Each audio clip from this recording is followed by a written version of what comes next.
Alright guys, so here we are replacing the cabin filters on a 2010 528i. This model has two filters, one on the passenger, one on the driver. The passenger one has a few plugs. There's a union plug one, and then there's a tab you twist, and then there's a clip there, and then you just pull it up. So I'll show you now on the second one. And we also need to switch out the shocks here for the hood, since it's a 14-year-old car, so they need to get replaced. But for now, we're only taking care of the cabin filters and interior detail.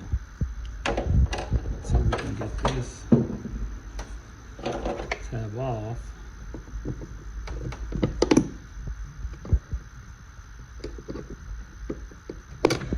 Very easy.